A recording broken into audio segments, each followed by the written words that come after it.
Hello friends, welcome back to my channel. तो आज मैं आपको क्वेश्चंस करवाऊंगी ट्रिग्नोमेट्रिक इक्वेशन के सॉल्व। मतलब कि हम कैसे कोई एंगल निकालें या कोई इक्वेशन दी हो तो उससे अगर हमें उस इक्वेशन में जो थीटा है या एंगल है उसको निकालना है तो हम कैसे सॉल्व करें। तो इसको भैया चुटकियों में कर सकते हैं, बहुत आसान तरीका है। ठीक है, तो देखिए मैंने मैं एक्सरसाइज के क्वेश्चन करा रही हूँ क्योंकि एग्जाम्पल के भी करेंगे तो करवा दूँगी कंसाइज मैथमेटिक्स से। और मेरे पास सारे कंसेप्ट सेम है, कंसेप्ट आपको आना चाहिए, बाकी क्वेश्चंस आप कहीं से भी लगा सकते हैं। ठीक है, तो मैंने एक्सरसाइज का एक क्वेश्चन उठाया है जिसमें कह रहा है कि use the given figure to find tan theta theta sine square theta minus cos square theta and use sine theta to find the value of x degree. तो सबसे पहले मुझे फाइंड करना है tan थीटा। तो tan थीटा हमारा होगा क्या, tan थीटा होगा परपेंडिकुलर अपॉन बेस। ठीक है, 90 डिग्री का एंगल है। tan थीटा यानी कि इसके सामने का परपेंडिकुलर और ये बेस होगा। मैंने इससे प्रीवियस वीडियो में भी आपको ये बात बता रखी है। तो tan थीटा हमारा क्या होगा, ये हमारा परपेंडिकुलर है, ये हमारा बेस है, यानी tan थीटा हमारा होगा 1। सेकंड में कह रहा है कि भैया थीटा बताइए क्या होगा। तो जब मुझे tan थीटा पता चल गया तो थीटा बताने में कोई प्रॉब्लम नहीं होनी चाहिए। क्यों? क्योंकि थीटा हमारा होगा, tan थीटा अगर 1 है तो आप ये बताइए मुझे कि 1 मुझे कितने थीटा की कौन सी वैल्यू पे tan मुझे 1 देता है। टेबल में जाइए, टेबल मैंने आपको आप मेरी प्लेलिस्ट से जाके टेबल भी देख सकते हैं जिसमें मैंने बहुत ही आसान तरीके से बताया। ठीक है, तो अगर आपको पता करना है कि 1 किस एंगल पर देता है tan, तो मैं बताती हूँ tan 45 डिग्री हमें देता है क्या, 1 देता है। tan 45 डिग्री 1 देता है, tan 90 इन्फिनिटी देता है और tan 0 0 देता है। तो यानी कि tan और tan सेम हो गया, यानी थीटा हमारा आ गया कितना, 45 डिग्री। ठीक है, थर्ड पार्ट में कह रहा है कि sign square theta minus cos square theta निकालो। तो साइन थीटा पता हो, कॉस थीटा पता हो तो ये भी पता चल जाएगा। तो चलिए साइन थीटा कितना होगा हमारा, इसमें देखिए साइन थीटा होगा परपेंडिकुलर अपॉन हाइपोटेन्यूज यानी कि 5/x। और सिमिलरली कॉस थीटा हमारा होगा क्या, कॉस थीटा हमारा होगा बेस अपॉन हाइपोटेन्यूज। तो बेस आ गया हमारा 5 और अपॉन x। अब x क्या है, तो बाई पाइथागोरस थ्योरम आपको ये बात पता होगी कि हमारा पाइथागोरस थ्योरम से क्या होगा, हाइपोटेन्यूज का square is equal to perpendicular का स्क्वायर प्लस बेस का स्क्वायर। तो हाइपोटेन्यूज हमारा क्या है, x है, तो x का स्क्वायर इज इक्वल टू 5 का स्क्वायर प्लस 5 का square which is equal to 50। So x की वैल्यू हमारी क्या आ जाएगी, देखिए मैं x की वैल्यू अभी यहीं पे छोड़ दूँ, चाहिए तो आप निकाल ली तो उसमें कोई प्रॉब्लम नहीं आएगी। तो हमारी √50, क्योंकि x स्क्वायर है, दोनों तरफ भैया स्क्वायर रूट चला जाएगा, तो x की वैल्यू क्या आएगी, √50। और चाहे तो आप इसको एलसीएम लेके भी तोड़ के भी लिख सकते हैं। ठीक है, लेकिन अभी मुझे साइन थीटा कॉस थीटा तो निकालना नहीं था, मुझे तो sign square theta minus cos square theta निकालना था।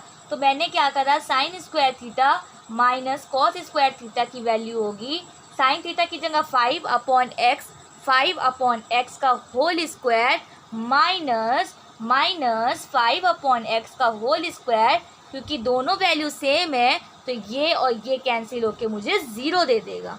तो थर्ड वाला आपका पार्ट हो गया सॉल्व। अब x की वैल्यू निकाल लेते हैं। तो फोर्थ वाले पार्ट में कह रहा है use sine theta degree to find the value of x degree. तो क्या करेंगे, साइन थीटा की वैल्यू आपको पता चल चुकी है क्या है, 5/x which is equal to what, sine theta. Use sine theta degree to find the value of x। Now as we know that, हमको ये बात पता है, क्या हमको बात पता है, as we know that theta is nothing but 45 degree. देखिए आपने निकाला है थीटा की वैल्यू 45 डिग्री, तब इसको यहाँ पे पुट कर दिए।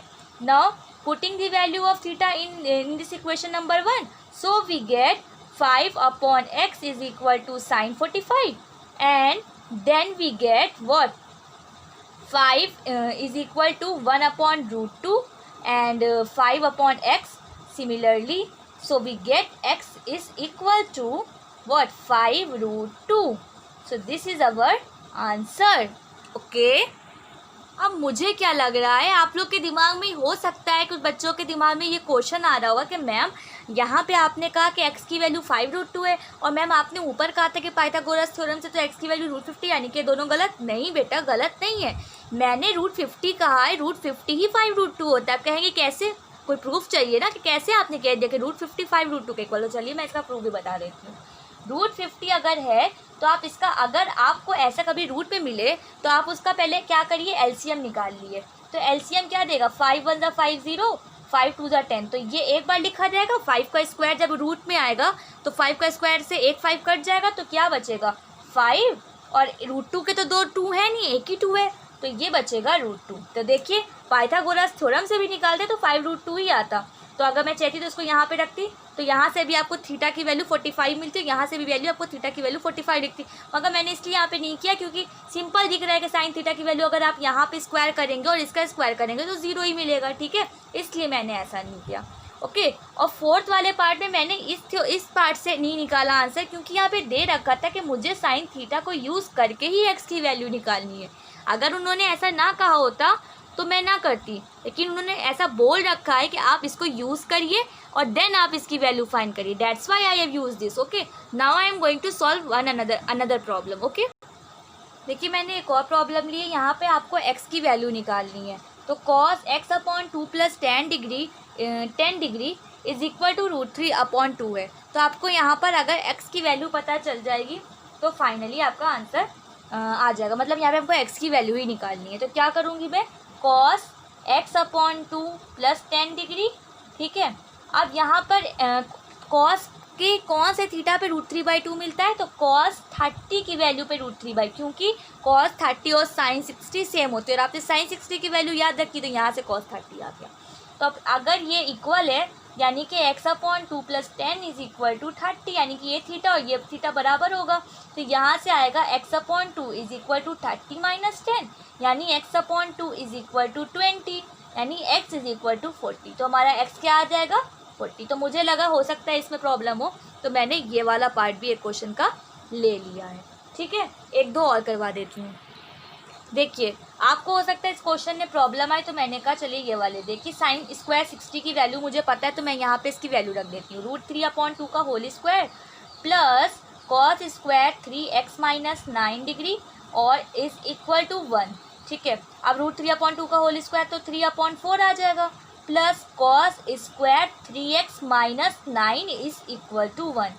तो cos square 3x - 9 is equal to 1 - 3/4।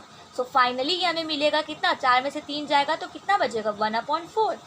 cos square is equal to 1 cos square 3x - 9 degree is equal to 1/4, ठीक है।